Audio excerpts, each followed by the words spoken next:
Hallo, schön, dass Sie da sind. Sie arbeiten an der Humboldt-Universität und erwarten ein Kind? In diesem Video erklären wir Ihnen, welche Möglichkeiten einer familiären Auszeit Sie haben. Als Mutter oder Vater, wissenschaftliche oder studentische MitarbeiterInnen, ProfessorInnen oder Beschäftigte in Technik, Service und Verwaltung können Sie Elternzeit beantragen. Wie das funktioniert und was Sie dabei beachten sollten, möchten wir Ihnen in diesem Video erklären.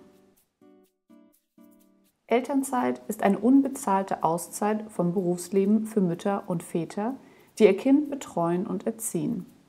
Während der Elternzeit muss Ihr Arbeitgeber Sie pro Kind bis zu 3 Jahre von der Arbeit freistellen. Sie sind während dieser Zeit auf besondere Weise vor Kündigungen geschützt. Sie müssen nicht arbeiten, erhalten aber auch keinen Lohn. Zum Ausgleich können Sie das Elterngeld beantragen. Wichtig ist zu wissen, dass Sie für die Zeit Ihres Mutterschutzes keine Elternzeit beantragen müssen. Die Elternzeit beginnt erst nach dem Ende der 8- bis 12-wöchigen Schutzfrist ab der Geburt. Ihre Elternzeit können Sie vor dem 3. Geburtstag Ihres Kindes nehmen.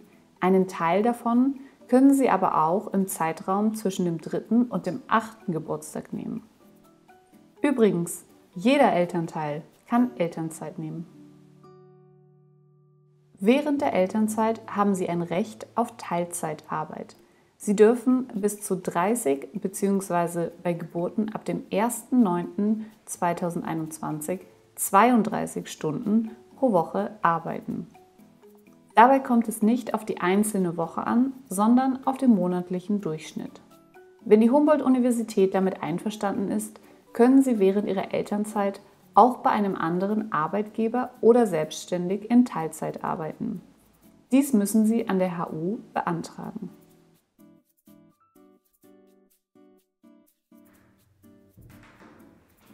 Also wenn Sie Elternzeit als Arbeitnehmerin beantragen möchten, ist es wichtig, dass Sie einen Antrag auf Elternzeit stellen, spätestens 7 Wochen vor Beginn der Elternzeit.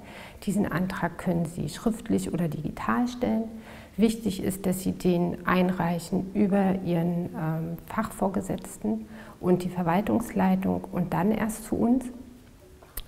Sie haben die Möglichkeit, auf dem Antrag zeitgleich eine Teilzeitbeschäftigung, eine Elternteilzeit, eine sogenannte, zu beantragen.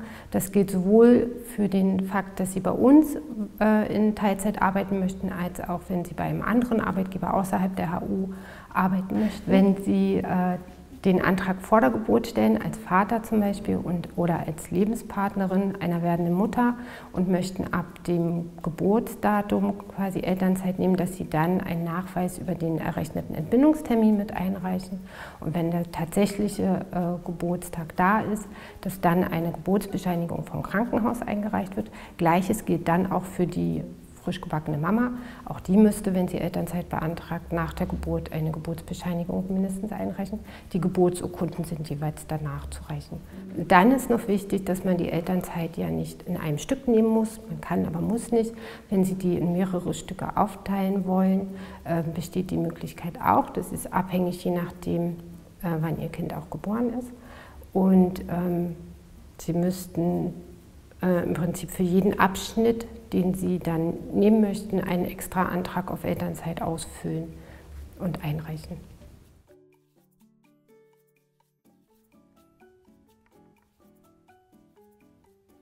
Auf jeden Fall haben Sie Anspruch als Beamter oder Beamtin auf Elternzeit und auf Elternteilzeit.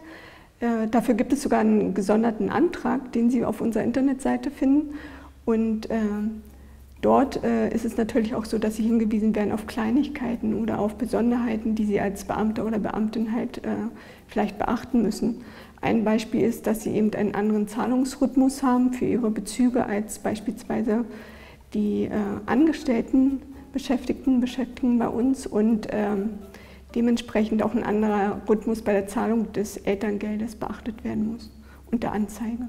Ja, und bevor ich es vergesse, natürlich ist das Beamtenverhältnis eben das Hauptarbeitsbeschäftigungsverhältnis. Es ist also nicht vorgesehen, dass in einem Beamtenverhältnis praktisch eine Nebentätigkeit oder ein anderes Beschäftigungsverhältnis aufgenommen wird. weil das Beamtenverhältnis das überwiegende Dienstverhältnis ist. Sollten Sie noch weitere Fragen haben, was Elternzeit, Elternteilzeit anbelangt oder auch für Ihren Mutterschutz, dann können Sie sich jederzeit gerne an Ihren Sachbearbeiter oder Ihre Sachbearbeiterin wenden und wir wären gerne für Sie da. Auch nach der Elternzeit können Sie Ihre Arbeitszeit reduzieren. Laut Tarifvertrag können Beschäftigte, die Kinder unter 18 Jahren betreuen, eine Arbeitszeitreduzierung erwirken. Diese ist auf bis zu 5 Jahren befristet und kann auf Antrag verlängert werden. Bitte beachten Sie beim Verlängerungsantrag einen Vorlauf von 6 Monaten. Anspruch auf Elternzeit gibt es in jedem Arbeitsverhältnis, egal ob es befristet oder unbefristet ist.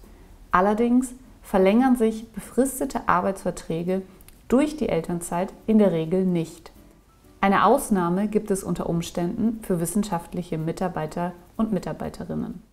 Als wissenschaftliche Mitarbeiterin ist es noch wichtig zu wissen, dass Sie einen gegebenenfalls Anspruch auf Verlängerung um die Elternzeit haben können. Das ist abhängig davon, ob Sie einen Qualifikationsvertrag abgeschlossen haben mit uns oder einen reinen Drittmittelvertrag. Denn der Anspruch auf Verlängerung nach Wissenschaftszeitvertragsgesetz besteht nur und ausschließlich für Qualifikationsverträge. Wenn Sie einen solchen Anspruch haben, werden Sie darüber in dem Schreiben auf Elternzeit, was Sie von uns bekommen, dann auch informiert.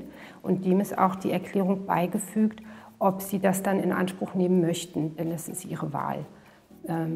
Bei den Drittmittelverträgen ist es so, dass es keinen Anspruch gibt auf diese automatische Verlängerung nach Wissenschaftszeitvertragsgesetz. Jedoch ist es oft so, dass die Drittmittelgeber an sich die eingesparten Mittel verwenden dann, um Weiterbeschäftigungen für die Leute zu ermöglichen. Das ist aber kein Automatismus und muss vom Bereich beantragt werden. Ich hoffe, wir konnten soweit alle Fragen erstmal klären und für Sie ausführlich beantworten. Sollten Sie dennoch weitere Fragen haben, können Sie sich gerne an den für Sie zuständigen Personalsachbearbeiter in der Personalabteilung wenden. Da wird man Ihnen immer mit Rat und Tat zur Seite stehen. Und das können Sie gerne digital, telefonisch oder wenn wieder möglich persönlich machen.